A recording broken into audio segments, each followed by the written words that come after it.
Your style is unorthodox, but effective. It is not the art, but the combat that you enjoy. Man, you come right out of a comic book. All right. Good afternoon, good evening to everyone out there. Welcome back to Black Comics Chat. It's been a little while since we've had one of our official classic Black Comics Chat podcast episodes. But you know, I couldn't be happier to be here with our the two distinguished people. You know, first up, I'm gonna introduce the Black Comics Chat team. You know, as always, we have the Queen, Regine Sawyer of Wink. How you doing, Regine? I'm good. Buried under snow, but good. Yeah. This has been a real classic winter, like from back in the day. As always, I'm Marcus Kwame. And I'm not gonna, spend too much time on introductions. We're gonna get right to it. But we are blessed to have one of I'm gonna say, I feel like it's between maybe you and Thaddeus House, but like one of our most frequent guests. Oh, hold on one second. We had just jumping in, of course, as always, my brother from another mother, comic book creator, partner in crime, Leo. What's up, Leo? Yo, what's going on, y'all? Yeah, just kind of snuck in here. Don't tell my boss. I'm working. Okay, no, we won't. We won't.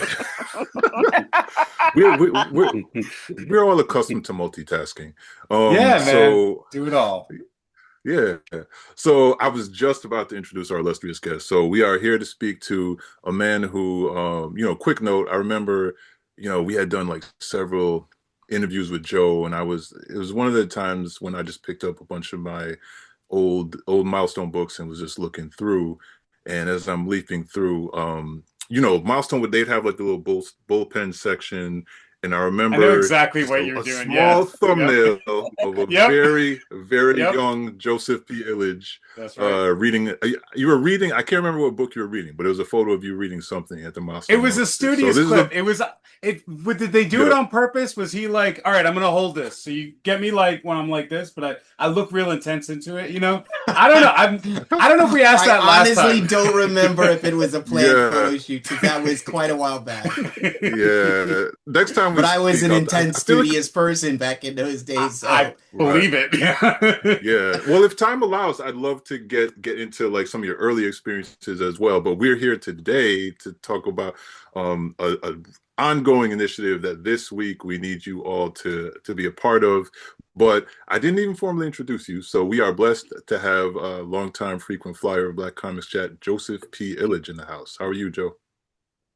Doing good. Good to see all of you. Leo, it's been forever. So forever, great to years. see you. Yes. And great to be the guest to help bring back a formal Black Comics Chat interview. Yeah, we're happy to have you.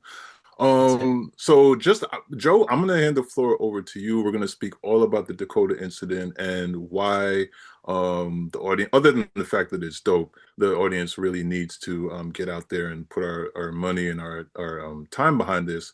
But I do want to say up top, like Black Comics Chat has, as we mentioned, we have been on the air seldomly, at least in our previous incarnation. So we've always been a space that, champions Milestone. I know Joe is going to speak eloquently to the way that Milestone Comics has inspired myself and so many creators like us to create both mainstream and independent work. So we just want to make sure everybody out there knows that while we haven't been regularly recording, we do want to get back to doing regular episodes.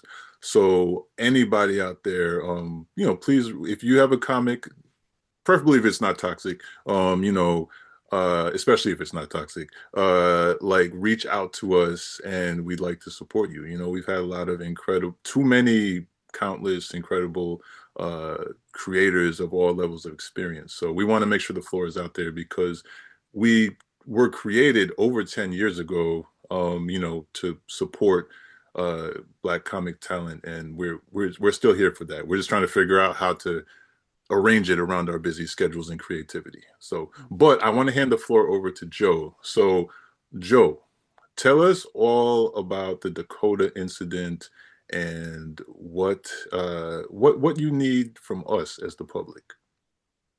Well, thank you very much, Marcus, Regine, Leo. So, um, new history of the DC universe. The Dakota Incident is a one-shot comic. It's 40 pages.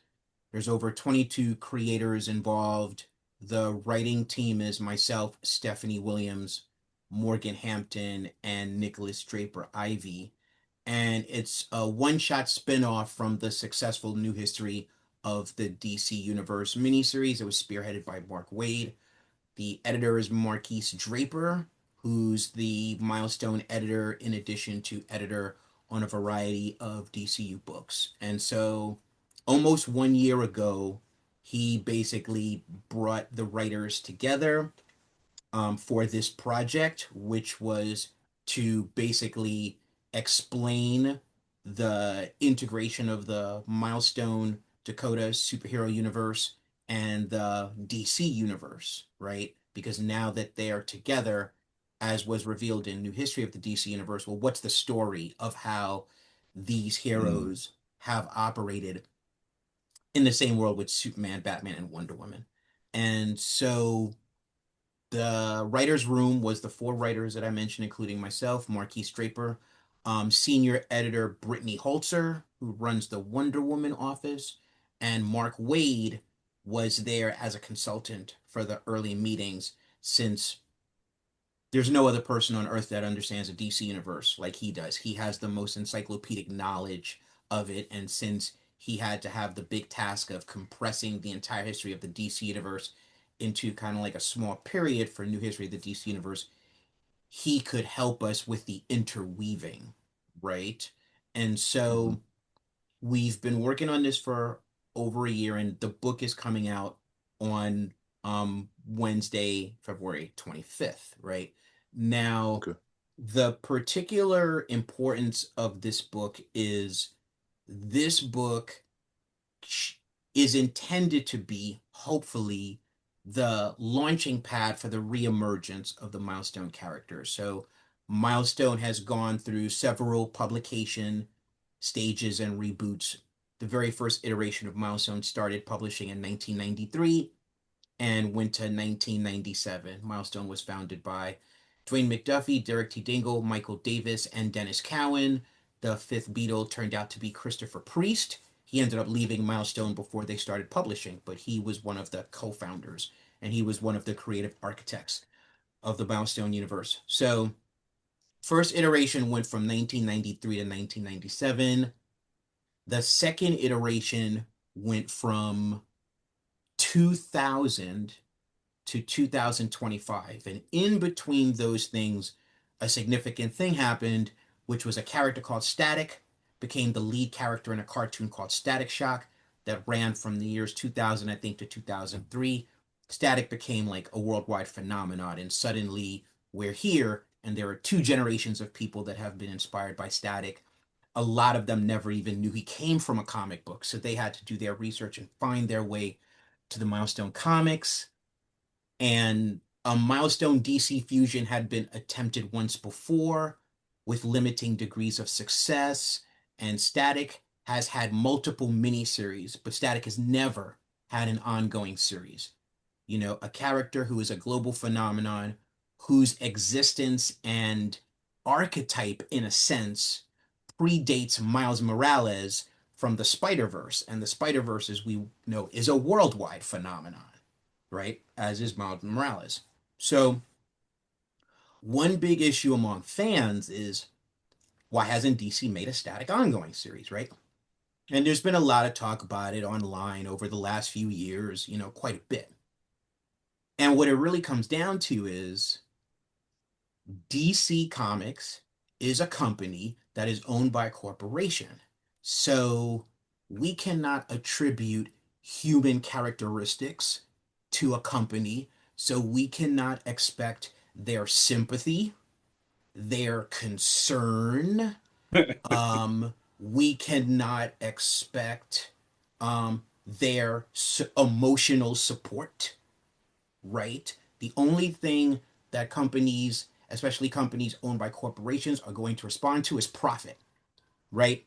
And so the goal was, okay, if this is going to be the way to recreate the Milestone universe, it can only be done through profit.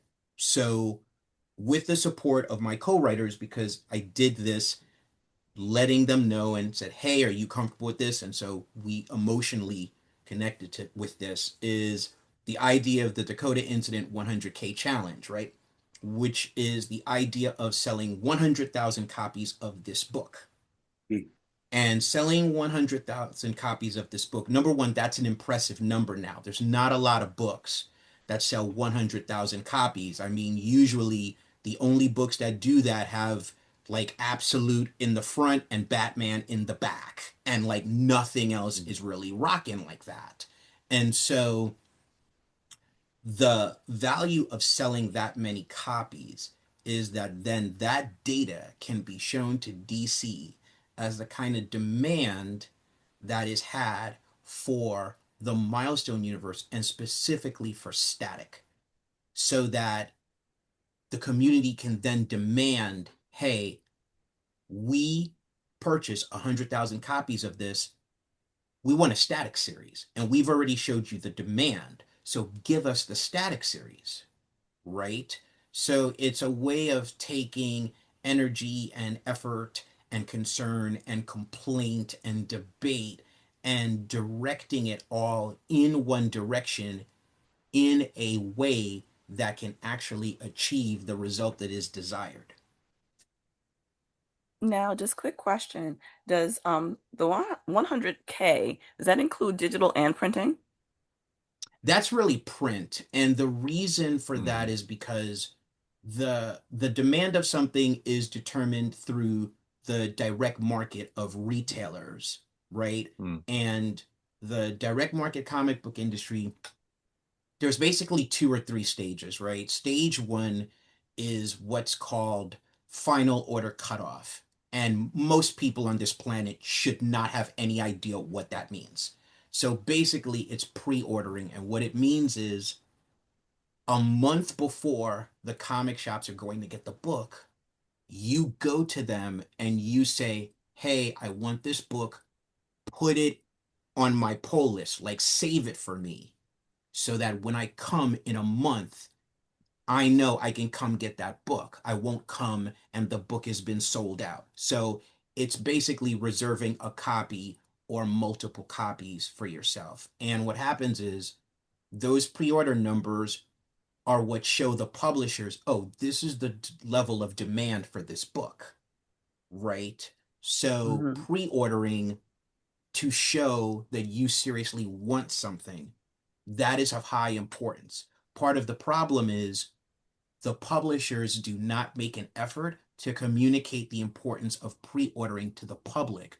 So that burden falls upon creators and podcasters such as yourselves, right? So free So marketing pre-ordering from free marketing, essentially free marketing. It is 100% free marketing, and it's free marketing that is time consuming. Understood. It's right? very free marketing frustrating. that is time consuming. It's like, what is the deal with, like, I've never understood this in pretty much any market, but the idea of like a publisher that could be a video game, that could be a distributor of a film, or like the original publisher of the film.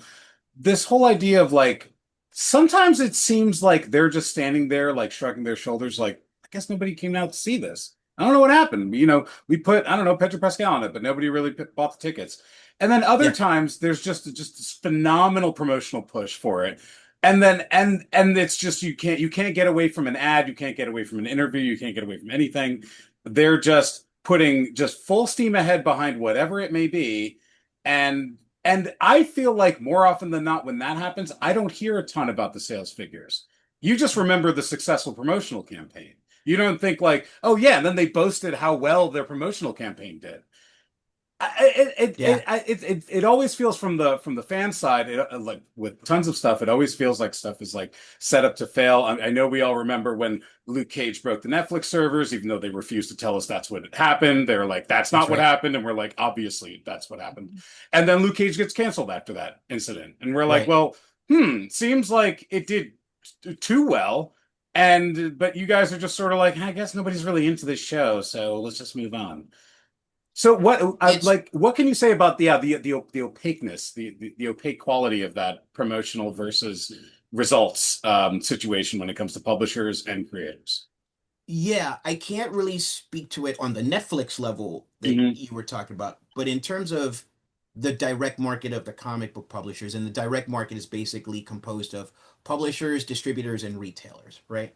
Right. Publishers make the books, the distributors transport the books to the stores sell the books. So, number one, one thing that I learned from spending time in trade publishing, and this is definitely something that goes across the comic book publishers, is the idea that if everything is important, nothing is important. So no publisher gives equal marketing power and time to all of their books. They just don't.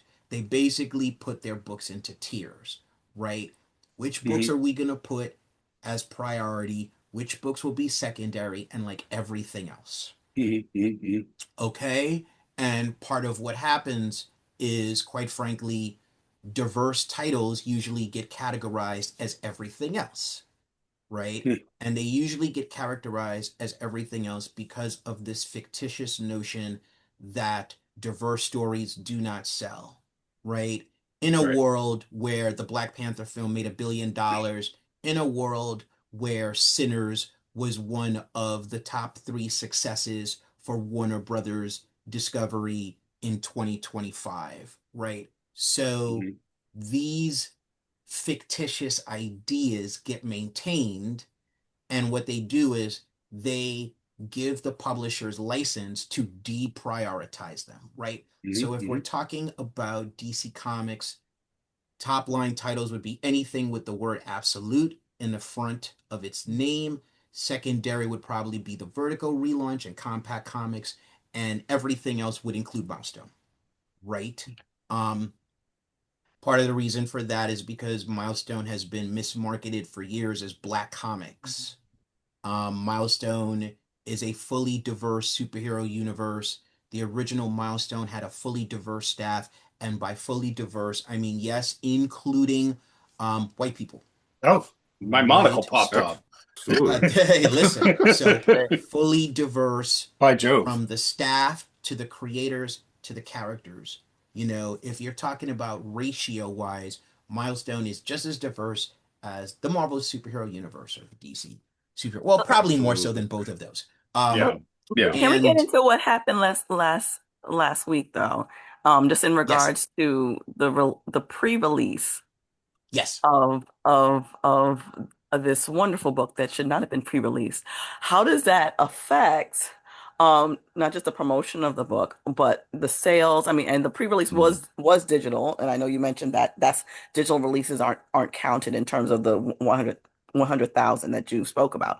So how does that affect the series? Well, it affects a series in a number of ways. Number one, when you're talking about our digital society, people are used to getting things for free, right? So when the unfortunate instance of the DC Comics Infinite app making this book available for free 1 week before its release in stores meant that it became available for pirates to place on pirating sites and to distribute the book in part or in whole throughout the internet. Was it the only book that happened with? To my knowledge, yes. I found out about it because I'm part of the writing team. We have a text chain, and one of the members informed me at, I think it was 10:45 a.m. in the morning Eastern Standard Time of Wednesday of last week that it was available. I sent an email to DC Comics with a variety of people on board, and within 45 minutes it was taken down. But 45 minutes is a lifetime. Yeah. It's a lifetime. Was it intended to be day and date digital or no? That is what it's either. I think it's day and date if you have the infinite membership, which is a top tier membership. But if you Uh-huh. have a regular membership, you're It's not supposed not. to be able to access new books, I think, for a month, Right. minimum of 2 Hmm. weeks, Right. right? Okay. So people started putting pages on social media sites, and some pages were non-critical, but some pages were quite critical to the story. Mhm. And what Hmm. that did is that provided an opportunity for people to say, oh, I don't have to buy this book anymore. I've Hmm. already read it. I own it. Hey, I'm going to share it, right? So digital access for free disincentivizes purchasing of the physical book, right? Which then goes to undermine the Dakota Incident 100K challenge, right? So, you know, as you can definitely understand, the writers and I were upset.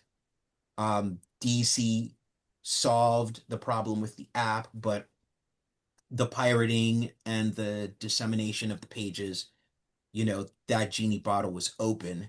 And so I shot a video last Thursday where I really tried to appeal to people the importance of buying the book. And the importance of buying the book is not only to show DC data for a Static ongoing series, but it's the importance of Static as a character, right? As a Mhm. young black male superhero that has inspired 2 generations of people, and not just black people and not just young boys, Mhm. Yeah. right?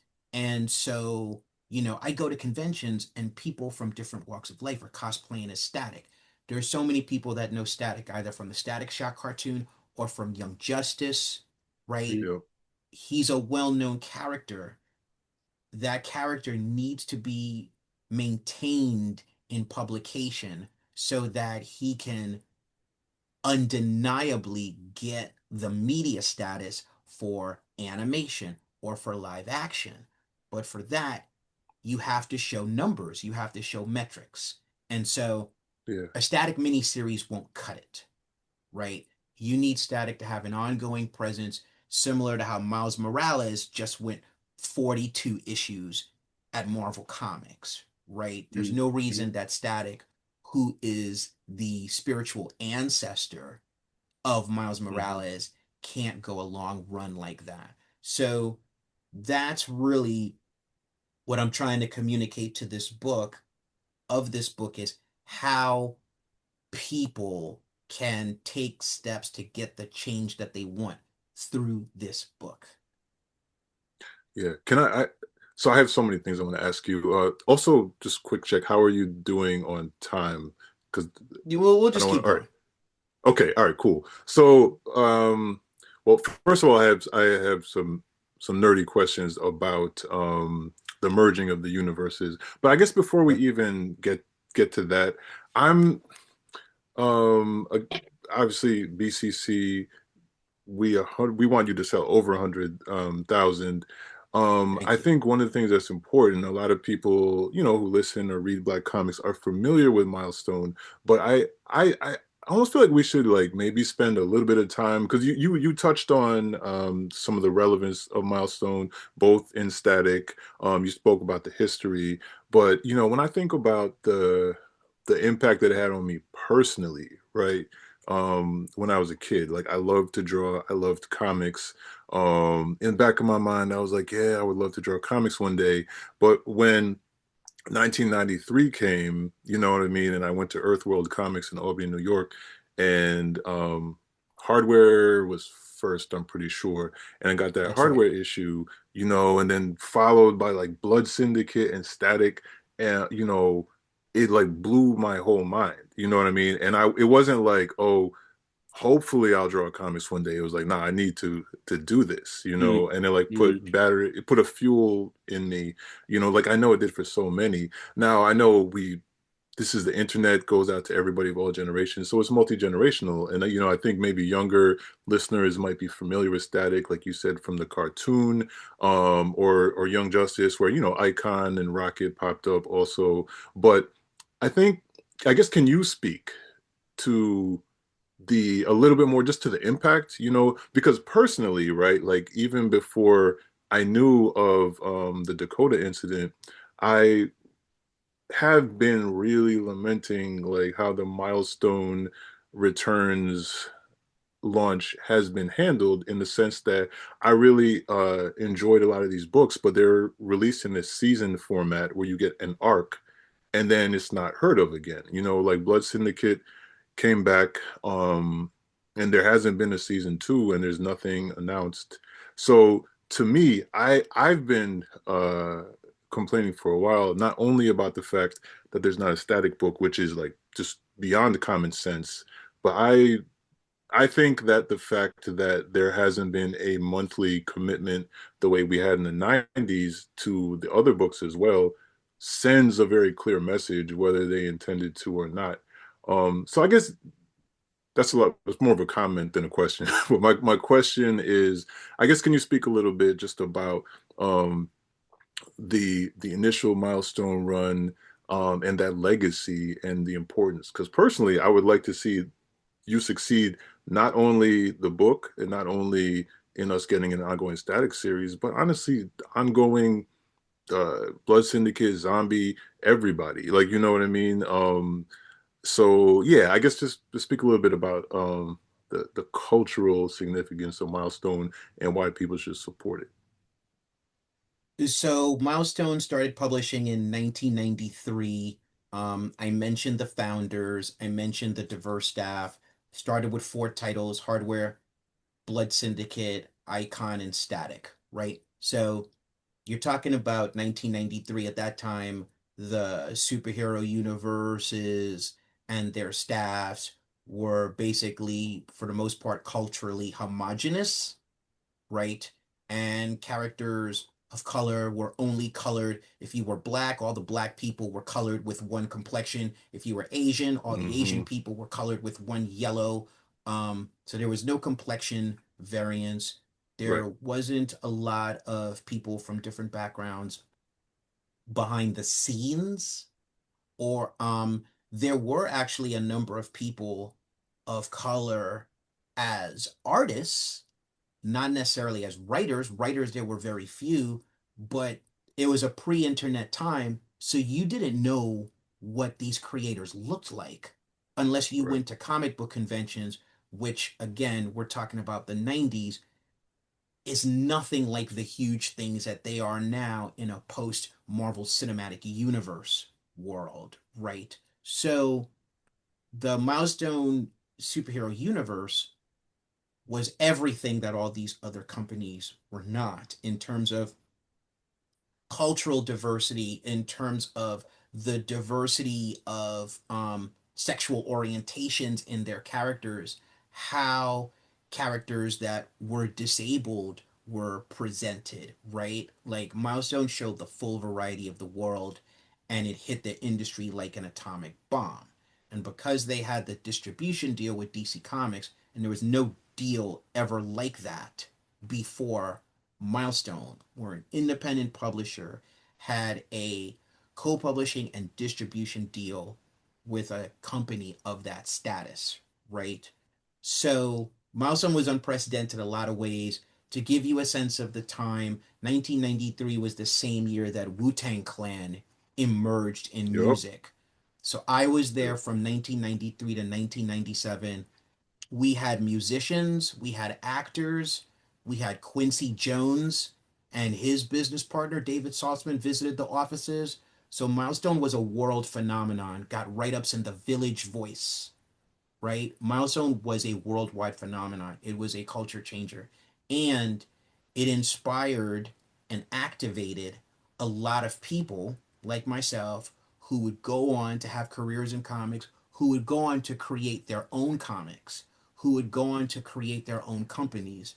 There are a number of independent comic book creators now, still going now, that Milestone showed them it was possible, that when they saw the Static Shock cartoon, they saw themselves for the first time, and they saw Static dealing with things that were happening to them for the first time in animation, right? So Milestone basically is the base of the tree, and all the branches, a number of branches that came out from it, not all the branches, but a number of branches that came out from that became Black independent comic book publishers and creators, or people like myself who operate in both mainstream and independent circles, because the same way I am writing for DC Comics and I've written for Todd McFarlane Productions, I also have my independent original intellectual properties that I'm publishing. One of them is called The Winterfields, and I'm part of the Noir is the New Black lineup from Fair Square Graphics, right? So I'm operating on two sides. I'm doing mainstream and I'm doing independent because Milestone inspired me to understand the importance of having an entrepreneurial mindset and developing your own ideas, right? So part of what's happened is that somehow the Dakota Incident 100,000 challenge that I have activated has been leveraged by bad actors to be in opposition to Black independent comics, in opposition to Black entrepreneurship, when in fact it is the origin point for it, and both things are the same thing, right? The power of Black characters in multiple media, in multiple channels, it's the same thing. And to go to one of the outgrowths of Milestone, there's a company called Unique Studios. Unique Studios is owned and founded by Roye Akupe, who is the creator of Ianu Child of Wonder. Ianu Child of Wonder is like a major animation hit, Cartoon Network, HBO Max.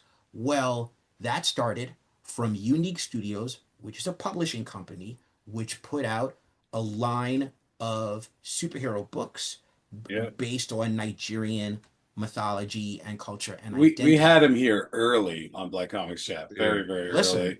I got to meet Roy when I went to Baltimore. Well, I mean, I met him, I think, twice. Yeah. I've known him for years. Me too. I am honored that he calls me one of his mentors, and I have been a supporter of him since year one.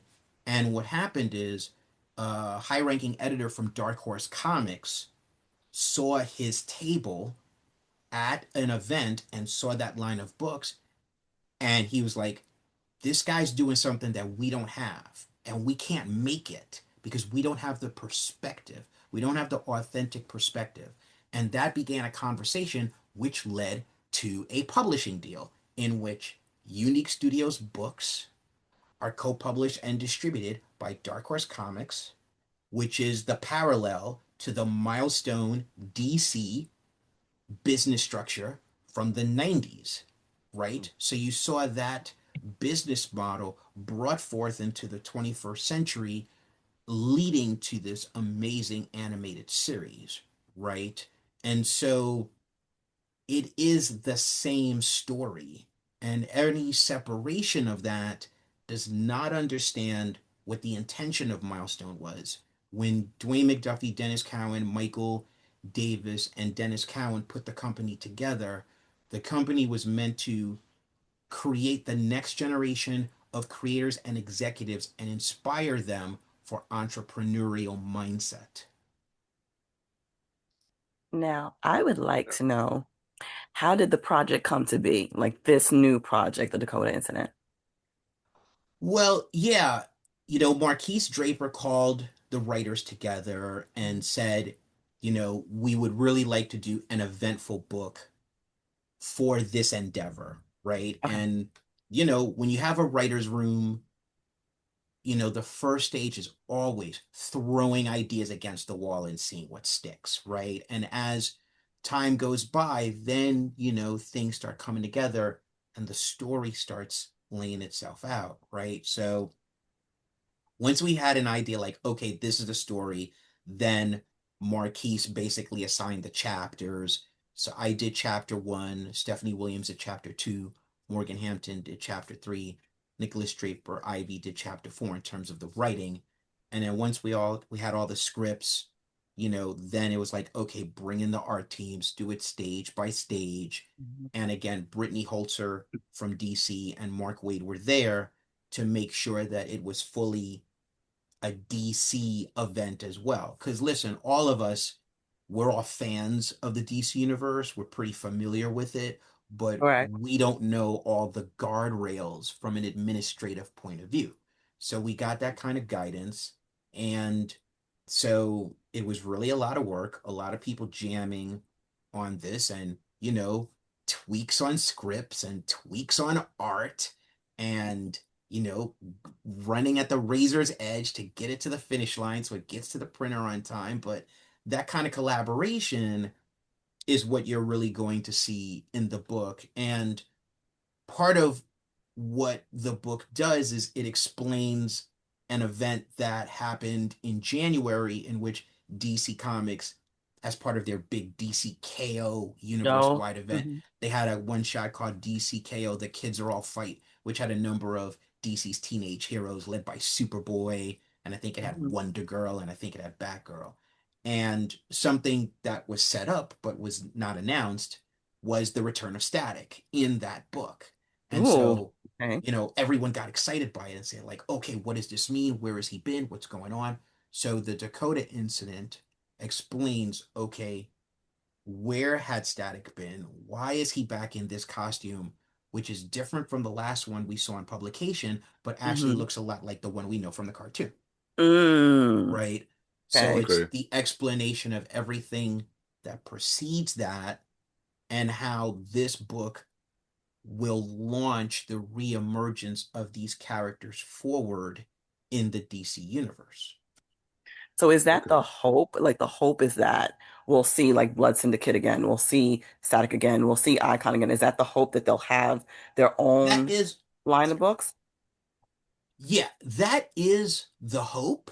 But again, Marcus mentioned the previous Milestone relaunch in which there were Yes, limited series. correct. There was only one title that got a season 2, which was Static. But Blood Static, Syndicate, Hardware, season 1. And then I wrote the Avengers Endgame story of the second iteration, which was Shadow called the Cabinet. Shadow Cabinet, right? Yeah, yeah. So the thing is, either the sales were not compelling for the latest runs, Okay. or the company did not prioritize those titles, right? So both problems have to be solved, right? But the reality seems to be it's going to take the sales to get the priority status, Do it. right? The priority status is not going to come first to galvanize the sales. That's the unfortunate reality. And, we can either waste time crying in our milk about it or say, okay, let's then treat this like a business. Because if we can show you the demand, then by that logic, you will give us the ongoing series. If you don't give us the ongoing series, but we've shown you the demand for an ongoing series, then that's a problem. And then we need to think about what that means, and we need to think about what our response to that is as consumers. Well, so it sounds to me like, I mean, because you mentioned, like how Milestones basically gave I'm gonna say kind of gave birth to the Black indie comic movement. Um, so are we saying that, or I said, are you saying that, like in terms of the correlation of these independent comic book companies who have been inspired by Milestone, including myself, that we're all in this together, in a sense? I would like to think that we are, right? But for us to all be in this together, we have to understand that it's the same fight. And Yeah. right now, I feel like there's this narrative that they're two different fights when they're actually the same fight.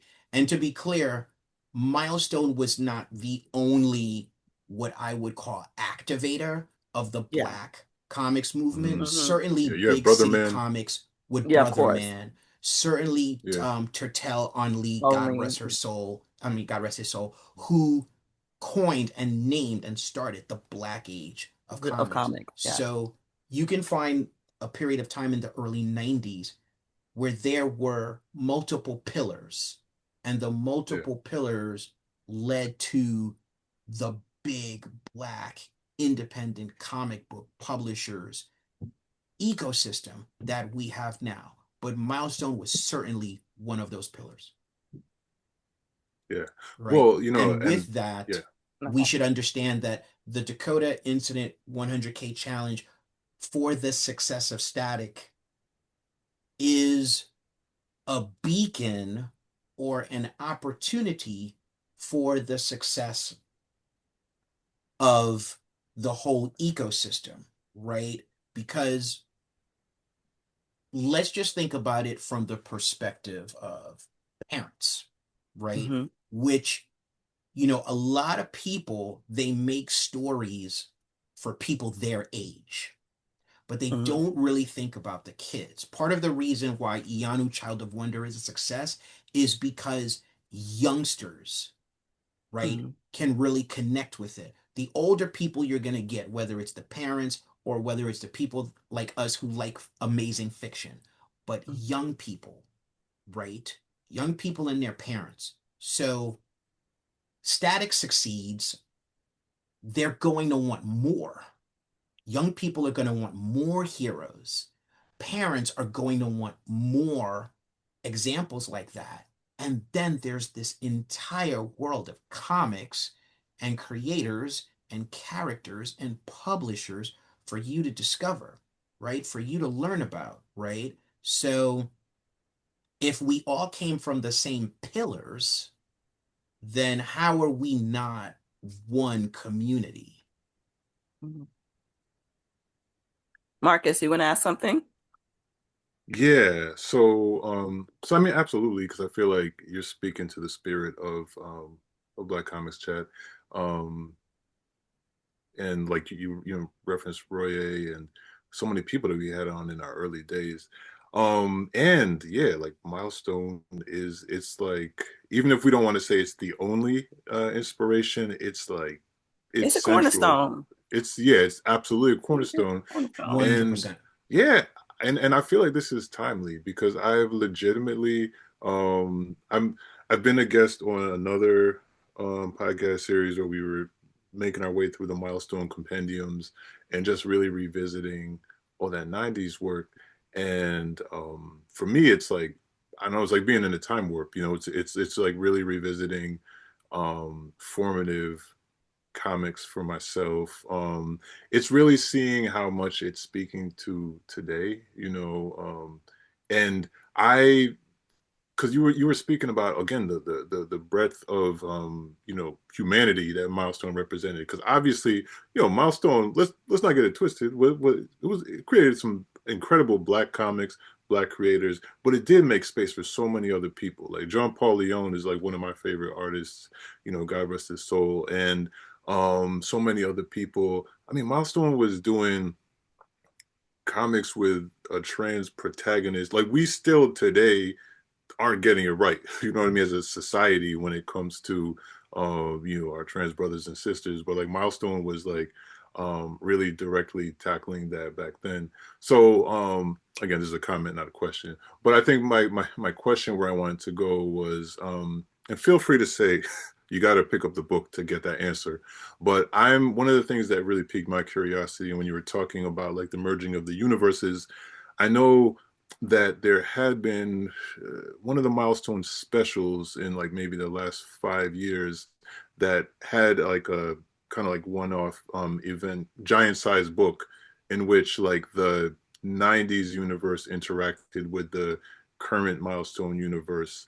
That was a 30th I don't want you to get too special, yeah.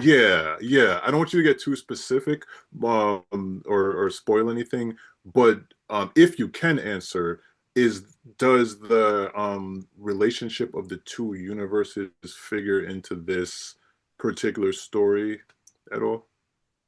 Well, I think it's like this. So, you know, part of the thing about the Milestone superhero universe is that it's rebooted at a faster frequency than the Marvel superhero universe or the DC superhero universe. But the fact of the matter is, superhero universes always get rebooted and revamped. And part of how mythology is innovated is that every time you reboot something, you pull different elements from everything that came before, and it informs the present iteration, right? So the present iteration of Superman has a lot of things from the entire publishing legacy of Superman going back to Action Comics #1 in 1938, right? So think about the Milestone universe that's now part of the DC universe that way, right? That it's pulling from different sources, from the 1993 iteration of Milestone, um, from the Milestone Returns that launched in 2000 iteration of Milestone, and different parts. So the core of the characters remains the same, but the different elements that they're pulling from is from different elements of the history. So the Milestone universe is basically subject to the same, I would say, philosophy of intellectual property that you see from both Marvel and DC as publishers. Okay. Can you give us a tidbit about your story? So my story, so it's interesting. Because we're showing the emergence of Milestone in this universe, my story, my chapter, the first chapter, is basically, call it the first 6 months, right? Like, one of the things that I think is going on with the superhero genre is I feel like it just seems ordinary now. We've read so many of these stories that we don't have a sense of wonder anymore. And so when I was approaching this chapter and the dawn of heroism in this city that never knew heroes, I really wanted to bring back a sense of wonder, right? Because that sense of wonder is impacted by a moment, by an incident, hence the name of the story, that changes the whole trajectory, right, of this city and its people and its heroes.